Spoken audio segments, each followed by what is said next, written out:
तो एक प्लांट लगभग 1000 रुपए के आसपास का है। इसे 7-8 लाख रुपए का हो जाता है। और जो इंटरक्रॉप है वो अलग से बनाने के लिए कुछ भी तो मोल नहीं लेके आना किसान को, कोई भी चीज़ तो खरीद के नहीं लानी।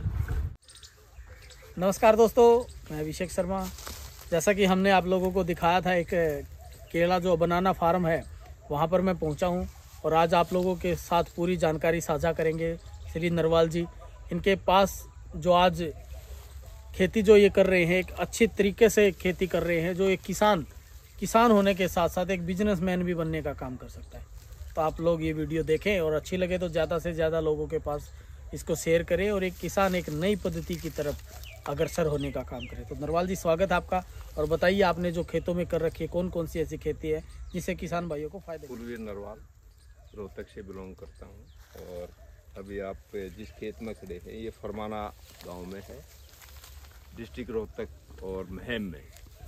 तो बेसिकली ये केले का प्लाट है जिसमें 6 एकड़ में केला है ये। और क्योंकि केले की फसल जो है वो लगभग 15 से 18 महीने में पक के तैयार होती है हरियाणा में। तो हर किसान 15 से 18 महीने तो इंतज़ार नहीं कर सकता। तो इसके साथ साथ में मैंने है ना, इसमें इंटरक्रॉप क्या है कि इंटरक्रॉप में जब तक ये फसल तैयार होगी, जब तक किसान की एक आमदनी का जरिया रहेगा। और जो सब्जी वर्गीय या बेल वर्गीय कोई भी फसल है, उससे किसान को एक रोज़ाना की इनकम होती रहेगी, किसी दूसरी की तरफ देखने की ज़रूरत नहीं है। और इसके साथ बेल वर्गीय के साथ में मैंने है ना मक्का का भी किया है। यानी कि एक प्लाट के अंदर 3 तरह की चीज़ें हैं, केला भी हो गया, बेल वर्गीय भी होगी और मक्का भी हो गया। मक्का के 2 फायदे हैं, एक तो गर्मी और अभी गर्मी का टाइम आएगा तो गर्मी से इस केले को बचाएगा। मेरे को आमदनी तो होगी ही होगी उससे, लेकिन गर्मी से भी, लू से भी केले को बचाएगा। क्योंकि केला एक ऐसा पौधा है कि जिससे है ना ज़्यादा गर्मी बर्दाश्त होती, ना ही ज़्यादा सर्दी बर्दाश्त होती। तो मक्का भी लगाया है, तो 1 से 1.5 महीने बाद में है ना ये मक्का भी तैयार हो जाएगा। मक्के से भी आमदनी भी हो जाएगी और केले का बचाव भी रहेगा मेरे को। और फिर हम जैसे घास को जलाने के लिए तरह तरह के है ना कीटनाशकों का या घास ख़त्म करने वाले केमिकल्स का इस्तेमाल करते हैं। उसकी जगह पे है ना मैंने पूरे खेत में, पूरे प्लाट के अंदर ये एक मल्चिंग कर रखी है वेस्ट की, जो इसमें खरपतवार निकली थी उसकी, या फिर गन्ने के उसकी पाती की, जिससे कि नई खरपतवार आएगी ही नहीं। और इससे क्या है कि जैसे जैसे ये पानी में गिल्ली होगी, इससे ह्यूमस नाम का एक केमिकल निकलता है जो कि पौधे को हर तरह का पोषक तत्व देता है। उसमें मतलब हमारे को बाहर से ज़्यादा अगर सही तरीके से इसको किया जाए तो किसी भी तरह के खाद की हमारे को ना बेलों को ज़रूरत पड़ेगी, ना ही इसको ज़रूरत पड़ेगी। तो मैं वैसे तो बिल्कुल प्राकृतिक खेती करता हूँ। किसी भी प्रकार का कोई भी केमिकल मैं अपने खेत के अंदर यूज नहीं करता, ना ही बाहर से खाद खरीदता हूँ। जो भी कुछ है मेरे पास, जो मेरे खेत में संसाधन है, उसी से तैयार करता हूँ, जिससे किसानों को औसतन मैंने देखा है कि लगभग 10 से 12 हज़ार रुपये का खाद और दवाइयाँ 1 एकड़ में डाल देते हैं। कम से कम वो 10-12 हज़ार रुपये तो मैं बचा रहा हूँ। अगर हर किसान ऐसा करे तो 10-12 हज़ार रुपये पर एकड़ के हिसाब से वो अपना बचा सकता है। लेकिन उसको थोड़ी सी मेहनत करनी पड़ेगी। अपने खेत में जो संसाधन हैं उनसे ही इन चीज़ों को तैयार करना पड़ेगा। ये नहीं है कि भाई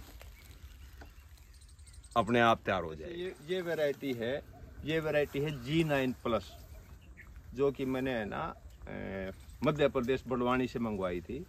और राहुल जवान एक उत्तर प्रदेश से हैं, बुलंदशहर से, उनका एक वीडियो देखा था। उनसे मैं व्यक्तिगत जाके उन पे मिला भी था उनसे। तो उनकी ही गाइडलाइन में है ना ये पूरा खेत तैयार हो रहा है। और उत्तर भारत के अंदर जितना भी केला है वो लगभग 15 से 18 महीने में पक के तैयार होगा। 15 महीने में इसको है ना फल आना शुरू होगा। और जो फल की औसत आती है वो आती है इसके तने के हिसाब से। जितना मोटा इसका नीचे से तना होगा, अगर 40 इंच का तना है तो इसके ऊपर 40 किलो केला आएगा। और अभी मार्केट में जो केले के भाव चल रहे हैं आज के दिन लगभग 80 से 100 रुपए के बीच में दर्जन के हिसाब से है। तो एक प्लांट लगभग 1000 रुपए के आसपास का है। और 1 एकड़ में अगर आप 5 बाई 7 पे जाते हैं तो 1250 पौधे लगेंगे। 5 बाई 9 पे जाएंगे तो करीब 900-950 पौधे लगेंगे। तो मैंने ये जो प्लांट लगा रखा है ये 5 बाई 7 पे लगा रखा है, यानी कि 1250 पौधे उसमें है। कुछ पौधे खराब भी हो गए तो फिर भी एवरेज जो है वो लगभग 1000 पौधों की है। और 1000 पौधे 40 एक प्लांट देगा केजी, तो आप अंदाज़ा लगा सकते हो भाई कितना इससे इनकम होगी। और सभी तो एक जैसे नहीं रहेंगे, लेकिन औसत फिर भी है ना 30 केजी, 32 केजी, 25 केजी इतनी ज़रूर आएगी। इस हिसाब से भी लगभग 1 एकड़ जो है वो 6 से 7-8 लाख रुपए का हो जाता है। और जो इंटरक्रॉप है वो अलग से रही है। और कुछ टाइम के बाद में जैसे नेक्स्ट जनरेशन हम रखेंगे तो जो इसका पत्ता है, इसका जो वेस्ट है, इसका उसी की है ना मल्चिंग कर सकते हैं, वही हमारा है ना खाद का काम भी करेगा। तो अगली जनरेशन के लिए हमारा खर्चा जो है ना वो बिल्कुल आधा हो जाएगा और इनकम जो है वो उतनी ही रहेगी। और इसकी जो सेकंड जनरेशन है उसमें जिस दिन ये 7 महीने का हो जाए या 25 पत्ते आ जाएं इसके ऊपर, तो इसकी हम है ना सेकेंड जनरेशन रखते हैं। और जिस दिन फर्स्ट जनरेशन को हम काटेंगे उस दिन इसकी है ना थर्ड जनरेशन करेंगे। तो ये लगभग शुरुआती दौर में तो 15 से 18 महीने लगेंगे। दूसरी बार में 7 से 8 महीने में ये है ना फल दे देता है, जो कि एक अच्छी इनकम भी है। 7 महीने बाद में, हर 7 महीने में अगर लगाएं, अगर 5 लाख रुपए का भी जाता है 1 एकड़ तो 10 लाख रुपए एकड़ में हो गए, जो कि हम है ना गेहूं में, सरसों में, धान में नहीं पैदा कर पा रहे हैं। और इतना केमिकल डाल के, केमिकल मैं तो है ना बिल्कुल भी, मैं इसके बिल्कुल खिलाफ हूँ। मैं आपको दिखाऊंगा कि भाई मैं क्या चीज़ उसके लिए तैयार करता हूँ, क्या क्या उसमें मैं डाल रहा हूँ और कैसी मेरी फसल है। फिर जो मैं हुमस की बात कर रहा था, उसको बनाने के लिए कुछ भी तो मोल नहीं लेके आना किसान को, कोई भी चीज़ तो खरीद के नहीं लानी। इसमें क्या है कि कोई भी हमारे जितने भी सूखी चीज़ें हैं, पत्ते हैं, टहनी हैं, अवशेष, किसी भी फसल का अवशेष सूखा होना चाहिए, वो इसमें डाल दिया। जैसे अभी पतझड़ आई थी तो मैंने इसमें है ना पत्ते डाले थे, ये आप देखोगे ये सूखे पत्ते हैं, जिसमें नीम है, अरंड है, शीशम है, किक्कर तो नहीं है, कांटेदार नहीं है कोई ऐसा। और पत्ता किसी भी का हो या कोई भी सूखा अवशेष हो वो इसमें डाल दिया। और वो मोल खरीदा नहीं मैंने, मेरे खेत में था या किसी पौधे से ले लिया। पानी नहीं खरीदा, इसमें पानी से भर दिया। 1000 लीटर की ये टंकी है, जितना इसमें अवशेष आता है वो भरा। इसमें करीब 3 से 4 केजी पुराना गुड़, जिसको कोई भी नहीं खाता हो, इंसान क्या पशु भी खा के खुश ना हो, वो इसके अंदर गुड़ डाला जो मिठास का काम करेगा। और एक इसमें मैंने अपनी तरफ से इसमें 30 से 40 लीटर लस्सी जो फंगिसाइड का काम करती है, जो पौधे में हम कहते हैं भी फंगस आ गई तो फंगस नहीं आने देगा उसके जड़ों में। इस प्रोसेस में लगभग शुरुआती दौर में 20 से 21 दिन लगेंगे। 20-21 दिन के बाद में जैसे कि आप देखोगे इस तरह का है ना एक लाल पानी आ जाता है, ये कहलाता है हुमस।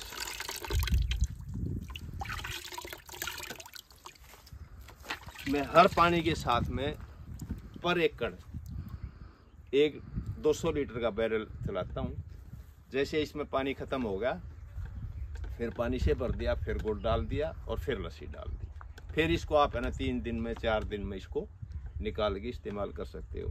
तो मेरे को तो सिर्फ है ना गुड़ ही तो खरीदना पड़ा बाहर से, और वो भी जो मार्केट में सस्ते से सस्ते वाला है, वो गुड़ डाला है। तो इसमें जो हमारे पौधों को 17 तरह के तत्व चाहिए, हर तत्व मौजूद है। नाइट्रोजन क्या, फास्फोरस क्या, और जो जितने भी चाहिए वो हर चीज़ इसमें अवेलेबल है। तो मैं तो कोई DAP, यूरिया, ग्रोथ प्रमोटर ये कुछ नहीं डालता। इसी में से है ना 20 लीटर कोई स्प्रे करना है फंगिसाइड का, तो 20 लीटर ये 200 लीटर बैरल में डाला और स्प्रे कर दिया, तो ऊपर के जितने भी फंगस है वो ख़त्म। जड़ के लिए जड़ में ये चला ही जाता है, फंगस की कोई दिक्कत है। तो इस तरह से है ना किसान बचाव कर सकते हैं, अपने खर्चों को कम कर सकते हैं और एक बिल्कुल जहर मुक्त प्रोडक्ट समाज को दे सकते हैं। ताकि अगर हमारा समाज स्वस्थ रहेगा तो देश स्वस्थ रहेगा, देश स्वस्थ रहेगा तो हमारी इकोनॉमी अपने आप सुधरेगी। ये सब चीज़ें मैं तो चाहता हूँ कि भाई आज जितने भी नज़दीक के किसान हैं, आस पड़ोस के गांव के, नज़दीक के गांव के, ऐसा काम करें ताकि समाज एक सुधार हो समाज में। और किसी भी किसान को किसी भी तरह की मेरी मदद चाहिए तो मैं आधी रात के समय भी वो मेरे को कॉल करेगा तो मैं उनको बता दूँगा। और मेरा टेलीफोन नंबर है 9416961958। किसी भी समय कोई भी किसान किसी भी तरह की कोई समस्या है तो मेरे से संपर्क कर सकता है और मैं पूरी कोशिश करूँगा कि उस किसान की हर तरह से मदद की जाए। दोस्तों, हमारा जो उद्देश्य रहता है वो यही है, किसी भी किसान से प्रेरणा लेकर के और भी किसान इस मुहिम में जुड़े और जो बिल्कुल एक प्राकृतिक खेती की तरफ रुझान करें, चाहे वो फल हो चाहे वो सब्जियां हो, एक ऐसी खेती जिससे लोगों का स्वास्थ्य बन सके, उसकी किसान की आर्थिक स्थिति सुधर सके। और जो आर्थिक स्थिति सुधारने का काम करेगा तो गांव का विकास जो होता है वो सीधा देश से कनेक्ट करता है। गांव का विकास देश का विकास। तो इसलिए श्री नरवाल जी से प्रेरणा लेकर के आप लोग ऐसा कार्य आरंभ करें, ऐसी खेती की शुरुआत करें। नरवाल जी का नंबर हम नीचे डाल रहे हैं। किसी भी समय इनका भी कहना है कि आप किसी भी समय खेती से रिलेटेड कोई भी चीज़ें आप पता कर सकते हैं, यहाँ पर विजिट कर सकते हैं। गांव फरमाना के खेतों में है और नीचे नंबर चल रहा है, सर से कभी भी बात कीजिए, यहाँ पर विजिट कीजिए, जानकारी लीजिए। उसके बाद आप ऐसी मुहिम आरंभ कीजिए कि प्राकृतिक खेती आप लोग करें और लोगों का स्वास्थ्य बनाए रखें। आप सबका बहुत बहुत